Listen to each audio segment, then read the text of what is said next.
Good morning students. आज हम बात करेंगे जो टॉपिक पिछले लेक्चर में पिछले वीडियो में रह गया था उस पर, विद्युतशीलता एवं परावैद्युतांक। विद्युतशीलता एवं परावैद्युतांक, परावैद्युतांक को हम आपेक्षिक विद्युतशीलता भी कहते हैं। इससे पहले हम कूलॉम का नियम, सदिश निरूपण, इन पर अपना डिस्कस कर चुके हैं। अब बात करेंगे विद्युतशीलता की। तो देखिए, कूलॉम के नियम में ये फॉर्मूला आ गया था F इक्वल टू के Q1 Q2 upon R square. यानी कि यदि दो पॉइंट चार्ज स्मॉल r दूरी पर है तो उनके मध्य लगने वाला बल होगा F इक्वल टू के Q1 Q2 upon R square. यहां के एक नियतांक था जो किस पर निर्भर करता है? माध्यम पर। के डिपेंड ऑन मीडियम, माध्यम पर निर्भर करता है। के की वैल्यू अलग अलग माध्यम में अलग अलग होती है। ये माध्यम की प्रकृति और मापन की पद्धति पर भी निर्भर करता है। ऐसा ही सिस्टम होगा तो के की वैल्यू कुछ और होती है, सीजीएस में कुछ और। खैर, के के बारे में बात हम पहले कर चुके हैं। तो के डिपेंड ऑन मीडियम, माध्यम पर निर्भर करता है। के की जनरल वैल्यू किसी भी माध्यम के लिए के की वैल्यू लिखी जाती है 1/4 पाई एप्सिलॉन। ई नहीं बोलते इसको, इसको बोलते हैं एप्सिलॉन। एप्सिलॉन को ही बोलते हैं विद्युतशीलता, माध्यम की विद्युतशीलता, परमिटिविटी ऑफ मीडियम। एप्सिलॉन को ही बोला जाता है माध्यम की विद्युतशीलता, परमिटिविटी ऑफ मीडियम। विद्युतशीलता को इंग्लिश में बोलते हैं परमिटिविटी।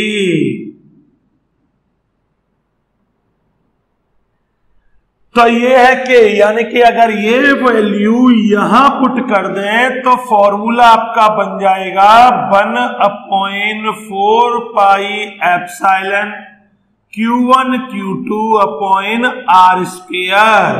तो F इक्वल टू दो आवेशों के मध्य लगने वाला बल, यदि उनके बीच कोई माध्यम है तो फॉर्मूला बनता है 1/4 pi epsilon Q1 Q2 upon R square. इसको एप्सिलॉन बोलते हैं, एप्सिलॉन नॉट या एप्सिलॉन जीरो लगा दें तो एप्सिलॉन नॉट, वरना एप्सिलॉन। ध्यान रखें बोलने का प्रोनाउंसिएशन। तो एप्सिलॉन। परमिटिविटी के बारे में हम पिछले लेक्चर में बता चुके हैं। परमिटिविटी का मतलब होता है, परमिटिविटी विद्युतशीलता, जैसे दो चार्ज है, पॉइंट चार्ज Q1 और Q2, इनके बीच खुद की फील्ड है, इंटरेक्शन कर रही है। परमिटिविटी माध्यम की ये एक प्रॉपर्टी होती है। परमिटिविटी होती है प्रॉपर्टी ऑफ मीडियम। माध्यम का एक गुण है जो ये कहता है कि दो आवेशों के मध्य लगने वाली फील्ड को कम करें, इंटरेक्शन को कम करें। कोई भी माध्यम की परमिटिविटी का अर्थ है कि वो परमिट करता है अपने पार्टिकल्स को कि इन दोनों के बीच की फील्ड को कम करो, ये दोनों के बीच की इंटरेक्शन को कम करो।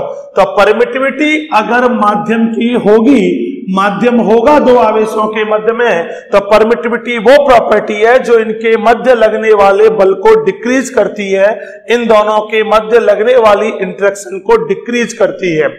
तो परमिटिविटी के कारण दो आवेशों के मध्य लगने वाले बल की वैल्यू कम होगी, बल डिक्रीज होगा। इस फॉर्मूले से ये क्लियर होता है कि एप्सिलॉन की वैल्यू जितनी अधिक होगी, आवेशों के मध्य लगने वाले बल की वैल्यू उतनी कम होगी। यानी कि परमिटिविटी, विद्युतशीलता का मान बढ़ेगा तो बल का मान घटेगा। यानी कि जिस माध्यम की विद्युतशीलता जितनी अधिक होगी, आवेशों के मध्य लगने वाले बल में उतनी ही कमी होगी। सबसे कम परमिटिविटी, सबसे कम विद्युतशीलता निर्वात की होती है। एप्सिलॉन की मिनिमम वैल्यू सबसे कम मान निर्वात या वायु के लिए होता है। तो इसका मतलब है बल, दो आवेशों के मध्य लगने वाला बल सबसे अधिक किसके लिए लगेगा? निर्वात या वायु के लिए। कहने का अर्थ यह हुआ कि यदि दो आवेशों के मध्य निर्वात या वायु है तो उनके मध्य लगने वाला बल सबसे अधिक। परमिटिविटी का मतलब है प्रॉपर्टी ऑफ मीडियम। मीडियम अपनी प्रॉपर्टी, अगर किसी की परमिटिविटी है तो वो परमिट करेगा अपने पार्टिकल्स को कि जाके इन दोनों के फील्ड को तोड़ो, इन दोनों के मध्य की इंटरेक्शन को तोड़ो। अपने पार्टिकल परमिट करेगा इसके अंदर, इन दोनों के मध्य लगने वाले बल को क्या करेगा? डिक्रीज करेगा।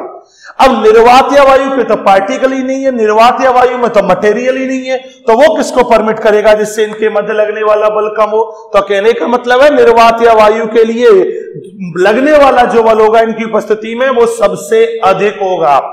तो परमिटिविटी नाम थोड़ा कंफ्यूज करता है, ऐसे लगता है ये परमिट करता है कि आवेश एक दूसरे पर बहुत अधिक बल लगाए, बल की वैल्यू बढ़े ना। ये परमिट करता है अपने फील्ड को जिससे इनकी फील्ड क्या हो? कमजोर हो, इनके मध्य लगने वाला बल क्या हो? कम हो। तो विद्युतशीलता बिल्कुल क्लियर है।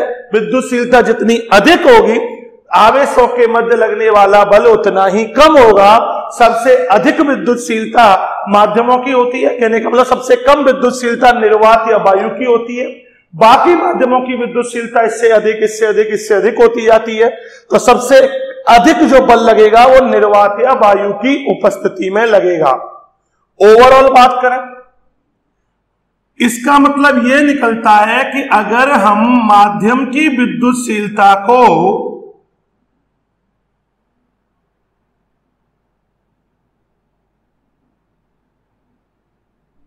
एप्सिलॉन एम से शो करें और निर्वात की विद्युतशीलता को, निर्वात या वायु की विद्युतशीलता को एप्सिलॉन 0 से रिप्रेजेंट करें तो epsilon M is greater than epsilon 0, यानी कि माध्यम की विद्युतशीलता ऑलवेज, कोई भी माध्यम लो, निर्वात की विद्युतशीलता से अधिक होगी। तो इसका मतलब माध्यम की उपस्थिति में लगने वाला बल निर्वात की उपस्थिति में लगने वाले बल से क्या होगा? कम होगा। तो दो आवेशों के मध्य सबसे अधिक बल निर्वात या वायु की उपस्थिति में लगता है। बाकी कोई भी माध्यम रखो बल के मान में क्या आएगी? कमी आएगी। तो विद्युतशीलता बिल्कुल क्लियर, एप्सिलॉन 0 या एप्सिलॉन नॉट से निर्वात या वायु की विद्युतशीलता को रिप्रेजेंट करती हैं, माध्यम की विद्युतशीलता को एप्सिलॉन या एप्सिलॉन एम से शो करती है। फॉर एग्जाम्पल एप्सिलॉन 0 की वैल्यू फिक्स होती है 8.85 इंटू 10 की पावर -12, 8.85 गुणा 10 की घात -12, 8.85 इंटू 10 की पावर -12 फिक्स है ये value. Coulomb square upon newton into metre square, ये वैल्यू होती है निर्वात या वायु की विद्युतशीलता की। बाकी कोई भी माध्यम लोगे इससे अधिक होगी। फॉर एग्जाम्पल जैसे अगर वाटर की विद्युतशीलता अगर लिखोगे तो वो लगभग 7.12 गुणा 10 की घात -10 ये होती है। तो क्लियर है 10 की घात -12 या 10 की घात -10 के वाटर की अधिक है। इसी तरह किसी भी माध्यम की विद्युतशीलता लोगे वो निर्वात की विद्युतशीलता से सदैव अधिक होगी। इसीलिए जो लगने वाला बल होगा वो निर्वात की उपस्थिति में सबसे अधिक होगा, क्योंकि जिसकी विद्युतशीलता ज्यादा वो बल कम, जिसकी कम वहां बल क्या होगा? ज्यादा। तो दो आवेशों के मध्य निर्वात या वायु की उपस्थिति में सबसे अधिक बल लगेगा। परावैद्युत माध्यम होगा तो बल के मान में क्या आएगी? कमी आएगी। आगे हम ये भी शो करेंगे कि अगर मेटेलिक सुचालक चीज होगी दो आवेशों के मध्य तो फिर बल लगेगा ही नहीं, बल का मान होगा 0 है। तो ये हो गया, ये सबसे मिनिमम वैल्यू है ये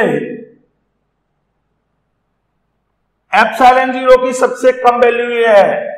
इसको आपको याद नहीं करना है, क्योंकि इसको याद करने के लिए अपने पास एक तरीका आ गया है और उसको कहते हैं हम परावैद्युतांक। परावैद्युतांक का मतलब होता है आपेक्षिक विद्युतशीलता, रिलेटिव परमिटिविटी।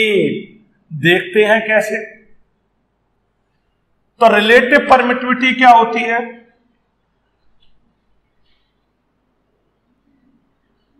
हमको पता है सबसे अधिक बल निर्वात या वायु के केस में लगता है। परावैद्युत माध्यम होगा आवेशों के मध्य, तो बल के मान में कमी आएगी, क्योंकि परावैद्युत माध्यम की परमिटिविटी होगी और परमिटिविटी उन दोनों के फील्ड को क्या करेगी? कम करेगी, उनके बीच की इंटरेक्शन को कम करेगी। तो परावैद्युतांक या आपेक्षिक विद्युतशीलता, इसको आपेक्षिक विद्युतशीलता भी कहते हैं, रिलेटिव परमिटिविटी।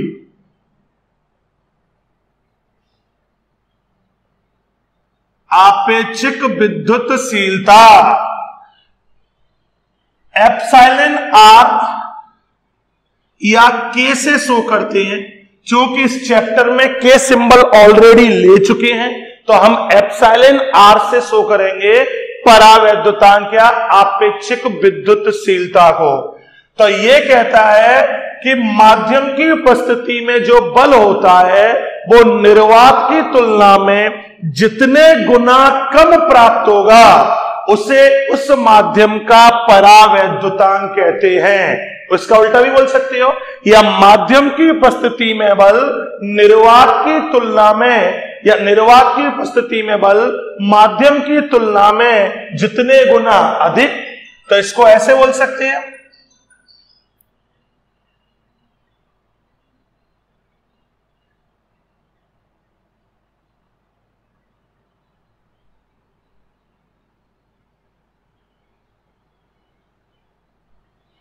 तो माध्यम की उपस्थिति में जो बल होगा वो निर्वात की तुलना में जितने गुना कम प्राप्त होगा उसे उस माध्यम का परावैद्युतांक या एप्सिलॉन आर।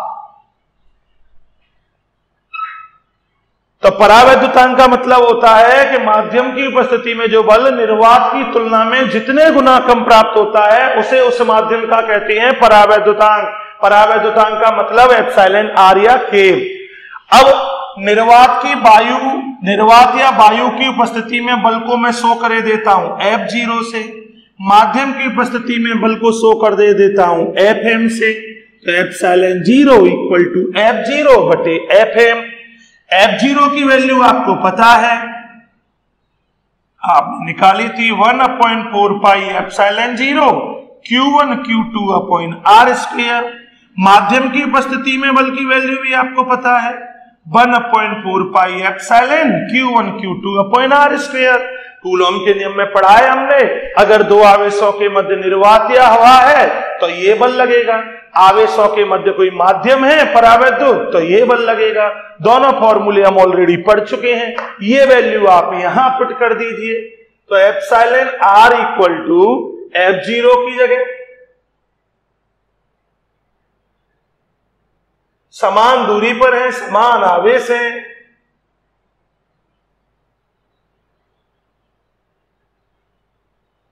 Q1 Q2 से Q1 Q2 cancel, R square से R स्क्वायर कैंसिल, 4 पाई से 4 पाई कैंसिल, एप्सिलॉन पहुंचा ऊपर, एप्सिलॉन नॉट आया नीचे। तो epsilon R equal to epsilon upon epsilon 0। तो आपके पास परिभाषा के फॉर्म में बात करें तो दो परिभाषा बने हैं।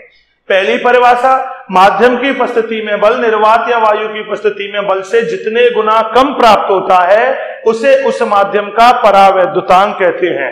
दूसरी परिभाषा, एप्सिलॉन को बोलते हैं माध्यम की विद्युतशीलता, एप्सिलॉन m ले लो चाहे, माध्यम की विद्युतशीलता,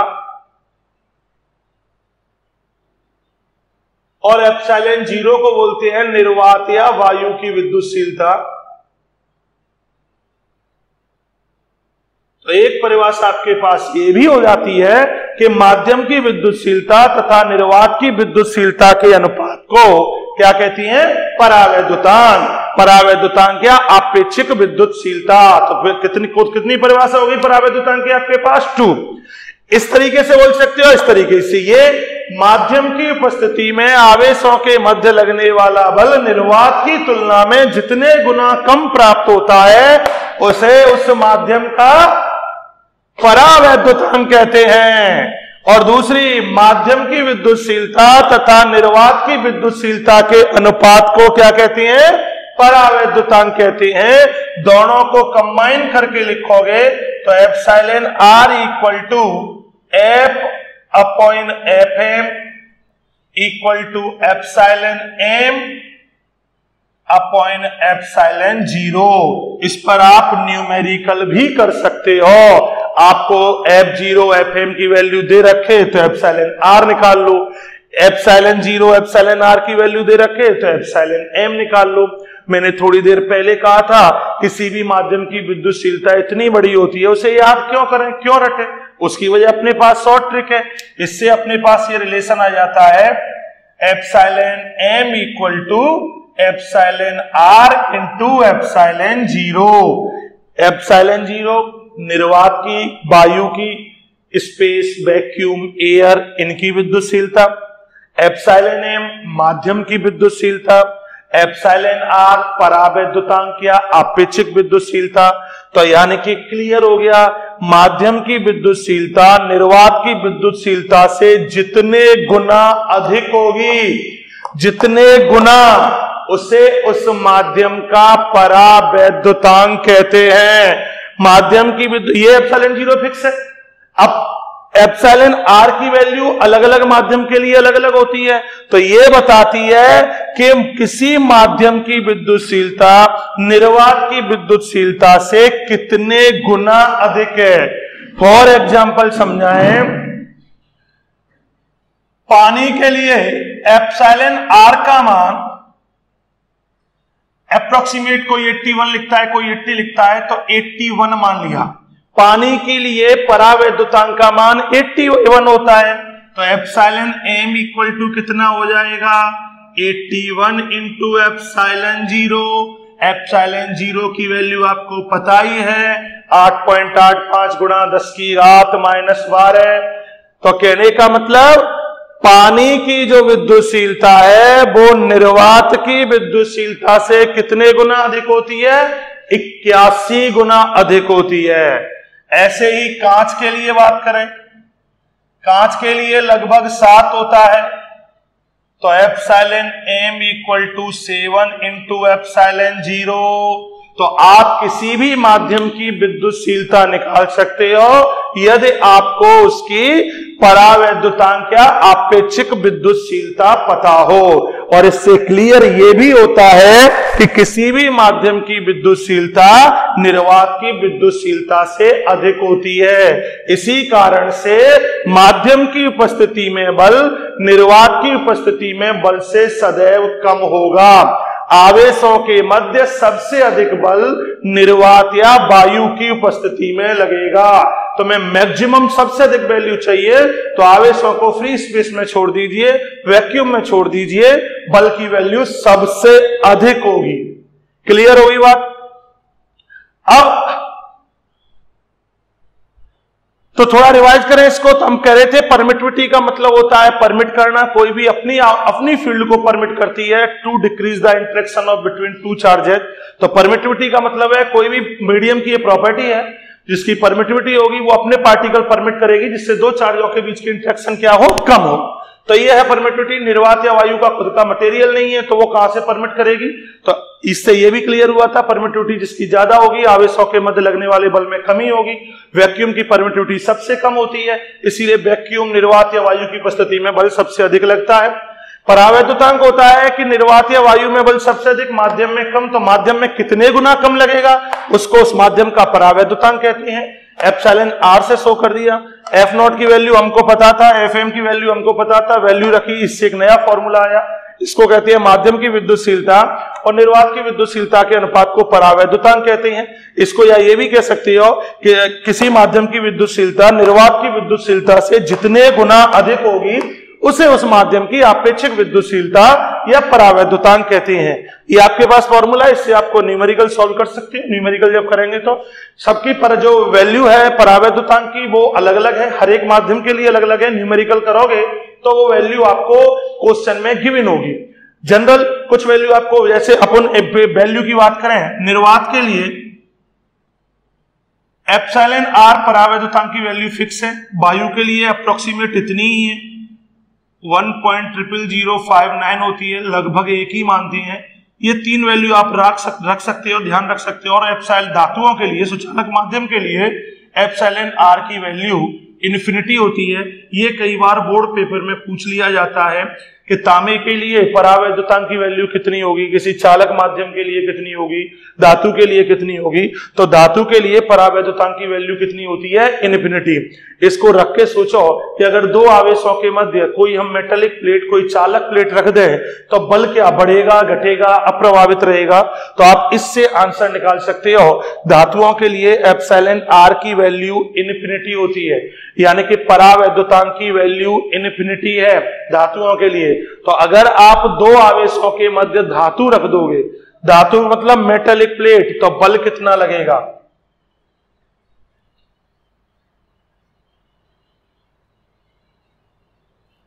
मेटेलिक केस में फोर्स होगा 1/4 pi epsilon Q1 Q2 upon R square. दो चार्ज हैं Q1 Q2, बीच का सेपरेशन है R, इनके बीच में कोई मेटेलिक प्लेट रख दी, मेटेलिक प्लेट, तो 1/4 पाई एप्सिलॉन, एप्सिलॉन का मतलब उस माध्यम की विद्युतशीलता।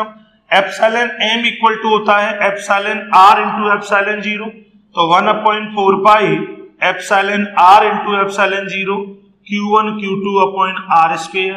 अब देखिए एप्सिलॉन r की वैल्यू धातु के लिए अनंत होती है, अनंत रखोगे, भाग दोगे तो क्या आएगा? 0।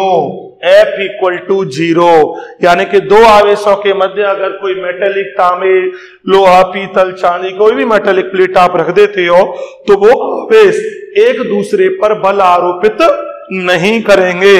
F इक्वल टू क्या होगा? 0।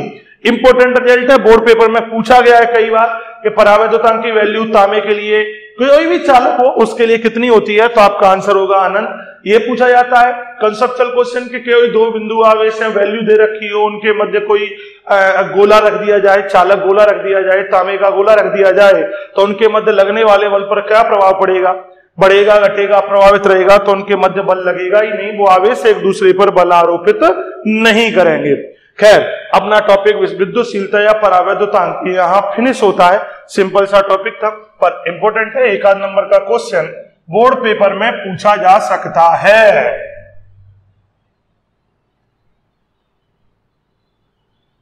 तो परावैद्युतांक हो गया, परावैद्युतांक को एप्सिलॉन आर से शो करना है। आगे चैप्टर में उसे के से भी शो करते हैं, चूंकि अपने पास के यहां ऑलरेडी एक सिंबल था, इसीलिए हमने एप्सिलॉन आर लिया। एप्सिलॉन आर की वैल्यू अलग अलग माध्यम के लिए अलग अलग होती है। निर्वात या वायु के लिए लगभग 1 मानते हैं, धातुओं के लिए उसकी वैल्यू अनंत मानते हैं।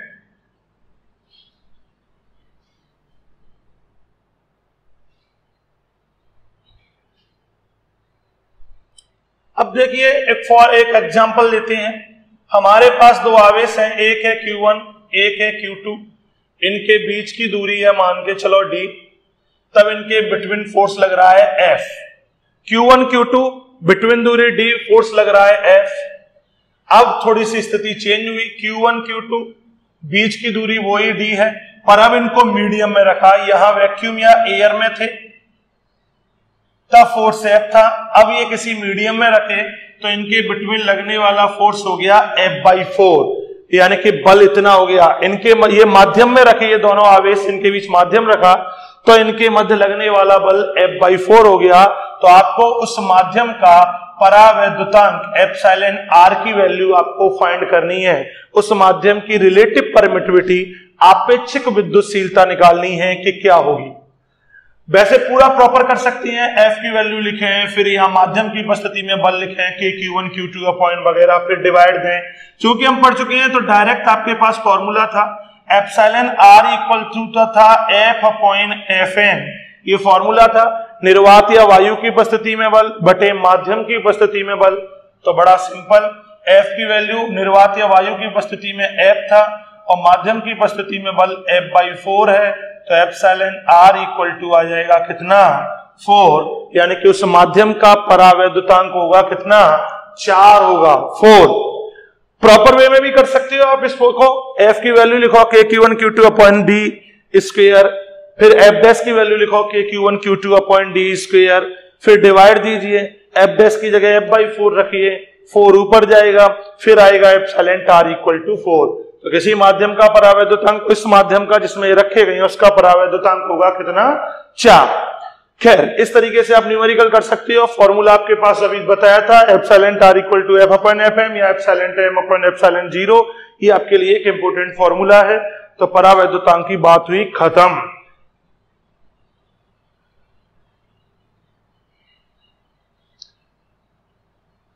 कल एक बात कर रहे थे हम, वो बात चल रही थी कूलॉम बल और गुरुत्वाकर्षण बल की तुलना, और वहां मैंने थ्योरेटिकली आपको यह भी बताया था कि जो विद्युत बल होता है, कूलॉम बल होता है, वो गुरुत्वीय बल से प्रबल होता है। और मैंने थ्योरेटिकल ये भी कहा था कि अगर हम 2 इलेक्ट्रॉन लें तो उसकी वैल्यू अप्रोक्सीमेट 10 की घात 43 गुना प्रबल होता है। एक प्रोटॉन 1 इलेक्ट्रॉन लें तो विद्युत बल गुरुत्वीय बल से 10 की घात 39 गुना प्रबल होता है, और अगर 2 प्रोटॉन लें तो लगभग 10 की घात 36 गुना स्ट्रांग होता है। यानी कि electric force much stronger than the gravitational force. विद्युत बल 2 आवेशों के मध्य लगने वाला बल गुरुत्वीय बल से प्रबल होता है, और होता भी है क्योंकि कैपिटल जी जो है ना, जी की वैल्यू बड़ी कम होती है, 6.67। देखो ये है, विद्युत बल को एफ ही लिखूं तो इसकी वैल्यू थी के Q1 Q2 upon R square, गुरुत्वीय बल की वैल्यू थी G M1 M2 upon R square. ये स्ट्रांग क्यों बना? स्ट्रांग बना इसकी वजह से वैक्यूम वगैरह के लिए इसकी वैल्यू ये, और इसकी वैल्यू 6.67 गुणा 10 की घात -11, तो ये बड़ी कम है, इसीलिए ये वीक फोर्स है। ये ज्यादा है इसीलिए ये स्ट्रांग फोर्स है, इसके कंपैरिजन में तो बहुत स्ट्रांग है। तो कल हमने इसको थ्योरेटिकली लिखा था, आज इसको हम कोई भी एक एग्जांपल लेके प्रूव करते हैं कि स्ट्रॉन्गर होता भी है कि नहीं होता। तो देखते हैं, हम 2 इलेक्ट्रॉन लेके चलते हैं, या 1 इलेक्ट्रॉन 1 प्रोटॉन ले लेते हैं। तो हमने 1 इलेक्ट्रॉन ले लिया और 1 ले लिया प्रोटॉन, 1 इलेक्ट्रॉन ले लिया, 1 प्रोटॉन ले लिया। नेगेटिव पॉजिटिव में अट्रैक्ट करेंगे, बड़ी सिंपल सी बात है। बीच का जो सेपरेशन था वो मैंने मान लिया small r। Electron proton, electron के चार्ज की बात आएगी तो इलेक्ट्रॉन पर चार्ज स्मॉल e, प्रोटॉन पे चार्ज की बात आएगी तो प्रोटॉन पे भी चार्ज स्मॉल e, जिसकी वैल्यू आप जानते ही हो, स्मॉल e की वैल्यू। इलेक्ट्रॉन के मास, जब ग्रेविटेशनल फोर्स निकालेंगे तो मास चाहिए, तो इलेक्ट्रॉन का मास me, प्रोटॉन के मास को मानते हैं हम mp। तो पहले हम इन दोनों आवेशों के मध्य विद्युत बल निकालते हैं, विद्युत बल यानी कि इलेक्ट्रिक फोर्स यानी कि F। तो हमने 2 इलेक्ट्रॉन लिए, बिंदु आवेश छोटे छोटे से, बीच की दूरी r मानी, बिल्कुल फिक्स कर ली। अब इलेक्ट्रॉन है, एक प्रोटॉन है, एक प्लस है एक माइनस है, दोनों एक दूसरे को आकर्षित करेंगे, तो इन दोनों के मध्य लगने वाला विद्युत बल निकालते हैं, कितना लगेगा। तो मान के चला ये निर्वात या वायु में उपस्थित है, ये भी मान लेती है। तो F equal to 1/4 pi epsilon naught Q1 Q2, तो Q1 की जगह E, Q2 की जगह E, तो ये हो जाएगा E स्क्वायर अपॉन दूरी हो जाएगी R स्क्वायर। तो इलेक्ट्रॉन और प्रोटॉनों के मध्य लगने वाला बल होगा 1/4 pi epsilon naught Q1 Q2, तो इलेक्ट्रॉन का आवेश E, प्रोटॉन का आवेश E, तो E square upon R square. Plus minus से कोई फर्क नहीं पड़ेगा, उससे केवल बल की दिशा पे फर्क पड़ेगा, तो E square upon R square. तो ये हो गया 2 आवेशों के मध्य लगने वाला विद्युत बल। ये है इलेक्ट्रिक फोर्स। अब इनके मध्य का हम गुरुत्वीय बल निकालते हैं। गुरुत्वीय बल कितना होगा? Fg, तो कैपिटल G, M1 इलेक्ट्रॉन का द्रव्यमान, M2 प्रोटॉन का द्रव्यमान अपॉन दूरी, तो वो है R स्क्वायर। तो ये आ गया इन दोनों के मध्य गुरुत्वीय बल, क्योंकि न्यूटन ने कहा था ब्रह्मांड में प्रत्येक पिंड दूसरे पिंड को आकर्षित करता है, तो ये आकर्षण का हमने बल लगा दिया गुरुत्वीय बल। अब समीकरण 1 और 2 आपस में डिवाइड कर देते हैं, 1 डिवाइडेड बाई 2, तो Fe upon Fg 1/4 pi epsilon 0 E square upon R square capital G M into MP upon R square. R square से R स्क्वायर क्या हो गया, कैंसिल हो गया। क्या हुआ, FE upon FG 1/4 pi epsilon 0 की वैल्यू वैक्यूम के लिए या एयर के लिए 9 इंटू 10 की पावर 9 E स्क्वायर की वैल्यू 1.6 इंटू 10 की पावर -19 स्क्वायर, तो 1.6 इंटू 10 की पावर -19 कैपिटल जी 6.67 इंटू 10 की power -11 mass of electron 9.1 into 10 की power -31 mass of proton 1.67 into 10 की पावर -27 kg। तो जो भी हमारे पास था वो हमने लिख दिया। इसको शॉर्ट में ये लिख सकते हैं 1/4 पाई एप्सिलॉन 0 को K लिख सकते हैं, तो KE स्क्वायर अपॉन GME ये भी लिख सकते हैं हम। कभी कभी पूछ लिया जाता है इसकी dimension KE square upon GME prove कीजिए क्या डायमेंशन होगी। दो फोर्स का रेशो है तो डायमेंशन लेस होगा। ये एनसीईआरटी में जब एनसीईआरटी सिलेबस था तब ये क्वेश्चन था, dimension of KE square upon GME क्या होगी डायमेंशन। तो इसको निकालो, K की रखो, E की रखो, GME फिर निकालो। जबकि यह सीधा है, दो फोर्स का रेशो है और प्योर रेशो है तो ये डायमेंशन लेस होगा। खैर, तो हमने K यानी कि 1/4 पाई एप्सिलॉन 0 की वैल्यू रख दी, E charge of electron, charge of proton वो लिख दिया, G की वैल्यू रख दी, mass of electron, mass of proton, electron का द्रव्यमान, प्रोटॉन का द्रव्यमान ये भी लिख दिया। इस सब को सॉल्व करो, सॉल्व करके आप अप्रोक्सीमेट पाओगे ये 10 की पावर 39, अप्रोक्सीमेट 2.27 इंटू 10 की पावर 39 वो अलग अलग है। तो कहने का मतलब अप्रोक्सीमेट 10 की पावर 39 पाओगे। तो FE upon FG equal to 10 की पावर 39 लगभग, यानी कि विद्युत बल गुरुत्वीय बल से 10 की घात 39 गुना अधिक प्रबल होता है। तो ये बिल्कुल क्लियर हुआ कि दो आवेशों के मध्य जो बल होगा इलेक्ट्रिक फोर्स ग्रेविटेशनल फोर्स से स्ट्रॉन्गर होता है। ये हमने एक एग्जांपल से प्रूव कर दिया। बाकी आपको बताया था दो प्रोटॉन होंगे तो अप्रोक्सीमेट 10 की पावर 36 टाइम्स स्ट्रॉन्गर होगा, दो इलेक्ट्रॉन होंगे तो लगभग 10 की घात 43 गुना प्रबल होगा। K स्क्वायर अपॉन GME कभी कभी इसकी आपको डायमेंशंस पूछी जाती है तो आप अपने घर बैठे हुए नोट्स में डायमेंशंस इसकी निकाल सकते हो। और इसकी डायमेंशन लेस आएगा, ये डायमेंशंस लेस आएगा। अगर डायमेंशन निकालोगे इसकी तो डायमेंशन लेस होगा क्योंकि दो फोर्स का प्योर रेशो है। प्योर रेशो होने के कारण इसकी कोई डायमेंशन नहीं होगी। अब डायमेंशन जैसे आपको कहोगे K की क्या डायमेंशन है, तो जैसे K आपका फोर्स था F equal to K Q1 Q2 upon R square, को भी K की डायमेंशन पूछ ले या एप्सिलॉन 0 की, तो F equal to 1/4 pi epsilon 0 Q1 Q2 upon R square. अगर कोई एप्सिलॉन 0 की डायमेंशन पूछे आपसे तो आप इस तरीके से निकाल सकते हो। 1/4 पाई कोई डायमेंशन नहीं, चार्ज की A1 T1, दूसरे चार्ज की A1 T1 ampere into time, force की बल की M1 L1 T-2, डिस्टेंस की L2 है तो 2, M ऊपर जाएगा M-1 L1 और L2 L3 ऊपर जाएगा -3, T1 T1 T2 और ये माइनस ऊपर तो T4 और A1 A1 A2। तो आपको पेपर में कभी कभी एप्सिलॉन यानी कि विद्युतशीलता, निर्वात की विद्युतशीलता किसी की भी आपको डायमेंशन पूछ सकता है तो डायमेंशन निकालने का वही कूलॉम बल है, उससे आप फॉर्मूला ड्रॉ कर सकते हो। K की पूछे तो K के लिए सॉल्व कर सकते हो, K की पूछे तो K इक्वल टू हो जाएगा FR square upon Q1 Q2 आप निकाल सकती हो। जस्ट इसका अप्रोक्सीमेट उल्टा आएगा, देख लीजिए M1 L1 T-2 L2 A1 T1 into A1 T1, तो ये हो जाएगा M1 L1 L2 L3 T1 T1 T2 ऊपर जाएगा माइनस का T -4 A -2। देख सकते हो दोनों जस्ट रिवर्स है, वो पॉजिटिव थे वो नेगेटिव हो गए बस। तो एप्सिलॉन 0 की पूछे तो निकाल सकते हो, K की पूछे तो निकाल सकते हो। तो ये डायमेंशन है। चार्ज की 11th में डायमेंशन आपने MLT तक पढ़ी थी और चार्ज एम्पियर इनटू टाइम से उसकी A1 T1 हो जाती है। तो ये डायमेंशन है। डायमेंशन एक आध नंबर में पूछी जाती है, पूछी जाए नहीं पूछी जाए। मात्रक भी बताया था मैंने एप्सिलॉन का, एक नया मात्रक जो चैप्टर 4 से मिलेगा, फेराड अपॉन मीटर। खैर, तो हमने बात की थी कि विद्युत बल गुरुत्वीय बल से प्रबल होता है, तो प्रबल होता है, और यहाँ एक इलेक्ट्रॉन एक प्रोटॉन के लिए हमने एग्जाम्पल लिया था और उससे हमने प्रूव कर दिया कि 10 की घात 39 गुना प्रबल होता है।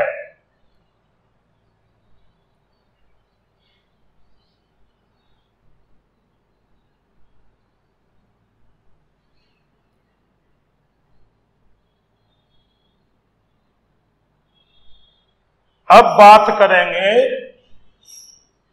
अगर दो चार्ज हैं, दो बिंदु आवेश हैं, बिंदु आवेश मतलब जिनकी विमाएं उनके बीच की दूरी की तुलना में नगण्य हो, कोई भी आवेश बहुत अधिक दूरी पर रखे हो तो उनको कहती हैं बिंदु आवेश। चाहे इतना बड़ा आवेश है, पॉइंट चार्ज तो समझो पॉइंट है, लेकिन अगर इतना बड़ा भी आवेश है तो भी हम उसको बिंदु आवेश कह सकती हैं, अगर उनके बीच की दूरी बहुत अधिक हो। तो बिंदु आवेश दो हैं तो उनके मध्य आप बल ज्ञात करते हो। देखो, दो बिंदु आवेश है, Q1 एक है, Q2 सेपरेशन है R, तो आप उनके मध्य लिखने वाला बल लिख दोगे K Q1 Q2 upon R square. बड़ा सिंपल लॉजिक है। लेकिन अगर आपसे पूछा जाए कि दो से अधिक आवेश उपस्थित हैं, बहु आवेश, Q1 ये रहा, Q2 ये रहा, Q3 ये रहा, Qn ये रहा, तो कई सारे आवेश, ये Q1 आवेश कई आवेशों से घिरा हुआ है, Q4 Q5, तब आपको किसी एक आवेश पर बल पूछा जाए, टोटल बल, तो आप कैसे निकालोगे? यानी कि दो से अधिक आवेशों की उपस्थिति में किसी भी बिंदु आवेश पर परिणामी बल आपको पूछा जाता है, तो उसको ज्ञात करने के लिए आपने 11th में भी पढ़ा था, उसको कहते हैं अध्यारोपण का सिद्धांत, प्रिंसिपल ऑफ सुपरपोजिशन। कौन सा सिद्धांत काम में लेती है? अध्यारोपण का सिद्धांत। दो से अधिक आवेशों की उपस्थिति में किसी बिंदु आवेश पर परिणामी बल अगर आपको ज्ञात करना है तो उसके लिए अध्यारोपण का सिद्धांत काम में लेते हैं। 11th में भी कई जगह पढ़ा। ये सिद्धांत ये कहता है कि किसी पर भी अगर हमें टोटल बल ज्ञात करना है तो पहले, यहां बल की बात चल रही है तो फोर्स, तो सभी आवेशों के द्वारा जो बल लगाया जा रहा है उन सबको अलग अलग ज्ञात कर लो और फिर उनका वेक्टर सम यानी कि सदिश योग कर दो। अध्यारोपण का सिद्धांत कहता है कि किसी बिंदु आवेश पर परिणामी बल अन्य आवेशों द्वारा इस पर लगाए गए कूलॉम बलों के सदिश योग के बराबर होता है। यानी कि Q2 ने Q1 पे लगाया, नोट कर लो, Q3 ने Q1 पे लगाया, नोट कर लो, इसी तरह सबका अलग अलग बल ज्ञात कर लो, फिर उनका क्या कर दो? वेक्टर सम, सदिश योग। कैसे समझा? ये है Q1 आवेश,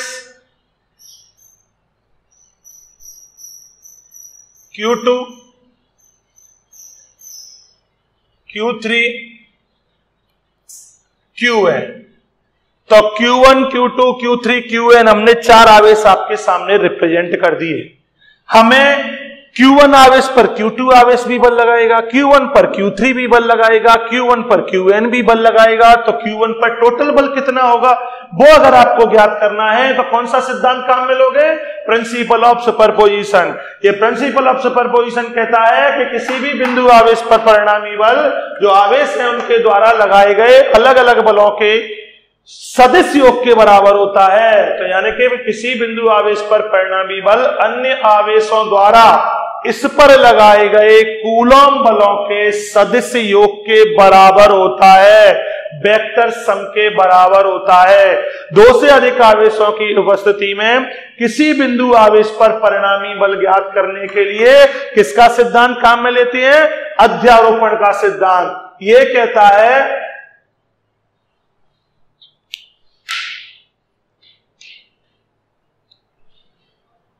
अध्यारोपण के सिद्धांत के अनुसार किसी बिंदु आवेश पर परिणामी बल अन्य आवेशों द्वारा इस पर लगाए गए कूलॉम बलों के सदिश योग के बराबर होता है। तो अन्य आवेशों द्वारा स्वतंत्र रूप से इस पे जो बल लगेगा उसके सदिश योग के, यह आवेश की बात कर बल की बात कर रही है, इसीलिए बल बल सदिश राशि है, इसीलिए वेक्टर सम। अगर अदिश राशि होती तो उसी को हम बीजगणितीय योग कह देती है। 11th में कई बार पढ़ाया अध्यारोपण का सिद्धांत। फॉर एग्जाम्पल देखें, Q1 है, Q1 पर Q2 बल आरोपित करेगा, तो Q1 पर Q2 बल आरोपित करेगा तो ये डिस्टेंस चाहिएगी Q1 से Q2 तक की, तो ये डिस्टेंस मैंने मान ली कितनी, R21। विस्थापन सदिश होगा क्या, सेपरेशन R21, Q2 से Q1 का विस्थापन सदिश R21।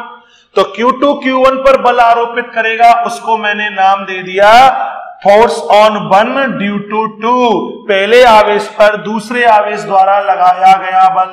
क्या फॉर्मूला होगा, माध्यम कुछ भी हो, K Q1 Q2 upon separation R21 का स्क्वायर एकांक सदिश R21 कैप। ये हम सदिश निरूपण में कूलॉम के नियम के सदिश निरूपण में पढ़ चुके हैं। इधर 1 2 होगा तो इधर क्या होगा 2 1। तो ये हो गया, दूसरे आवेश ने पहले आवेश पर बल लगाया, वो इतना लगेगा। अब तीसरा आवेश बल लगाएगा इस पर Q3 इस पर बल लगाएगा और यहां से यहां तक का सेपरेशन होगा R31। तो तीसरे ने पहले पर बल लगाया तो F13 equal to K Q1 Q3 और विस्थापन सदिश दूरी हो गई R31 का स्क्वायर और R31 कैप। इसने भी इस पर बल आरोपित किया, उसके दोनों के बीच का विस्थापन मान लिया R31। तो F13 पहले आवेश पर तीसरे आवेश के द्वारा लगाया गया बल। Qn भी इस पर बल आरोपित करेगा और ये दूरी मैंने मान ली Rn1। तो n ये भी इस पर बल आरोपित करेगा, इनके बीच का विस्थापन सदिश मान लिया Rn1। तो पहले आवेश पर nवें आवेश ने बल लगाया तो K Q1 Qn upon Rn1 का स्क्वायर और Rn1 का कैप, यानी कि इस पर सभी अपना बल आरोपित करेंगे। वो अलग अलग बल मैंने लिख दिए। और आज का लेक्चर यहीं खत्म, कल इसको पढ़ेंगे टोटल क्या होता है, कैसे सदिश योग होता है, वो कहानी हम कल पढ़ेंगे। आज के लिए इतना पर्याप्त।